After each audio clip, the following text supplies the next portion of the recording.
Hi Sherwood Pandas, it's Mrs. Cook. Today we're going to start our volleyball unit. But before we can start, we need to learn what volley means.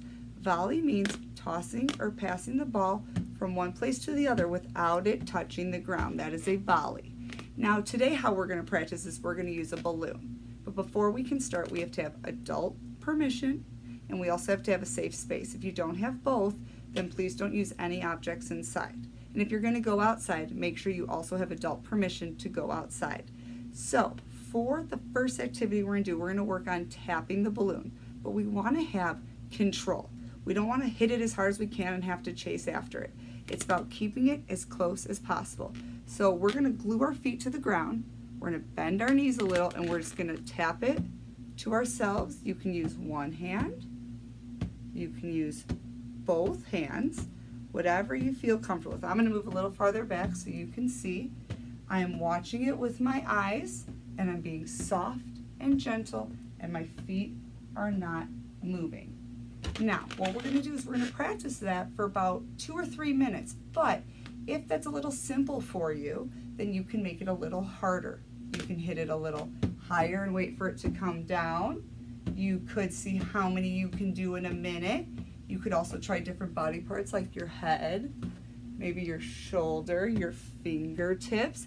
Have a little fun with it as you get more control.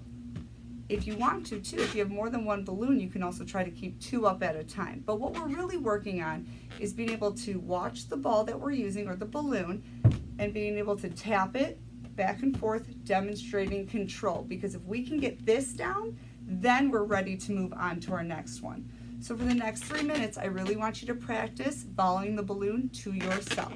Ready, set, go. Hi Sherwood, now it's time to work on different volleyball skills. We're still going to be using a balloon, but if you have adult permission, you could also use a beach ball or a real volleyball if you have it. Now there's 4 different skills we learn in volleyball. The serve, the forearm pass, the set, and the spike.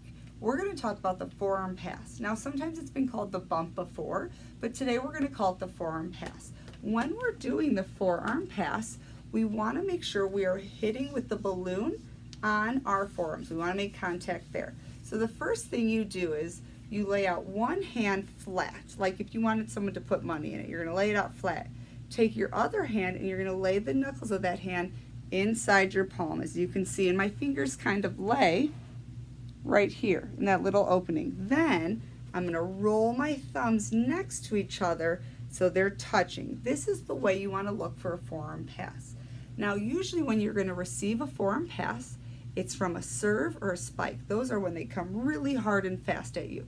So you're going to want to bend your knees and have your forearms out like this, and when the balloon or ball comes, you're going to bend down a little and then you're going to pass it up to yourself. Now we're going to try to control it with our balloon. Your feet might have to move, but what I want you to remember is that you want to make contact on your forearm, your knees are bent, and your eyes are following the balloon or the ball that you're using. So this is what it will look like. You'll toss it up to yourself, you'll move down, and then you'll keep coming underneath and just tapping it. If you have to move, as you can see I'm moving around a lot, that's okay. And you're just going to do it nice and slow and controlled. All right, so you're going to practice that for 3 minutes and then we'll do another skill. Hi Pandas, we have one last variation that you can do with either taps or the forearm pass. If you're able to have a partner, you and your partner could stand 5 steps away from each other and work on hitting it or tapping it to each other, and you can play taps back and forth. You could also work on doing the forearm pass to a partner. Whatever you like to do if you have a partner, but if you don't, no worries. You can do everything we've talked about today by yourself. We look forward to seeing any videos or pictures you would like to share, and we'll see you later. Bye, Pandas.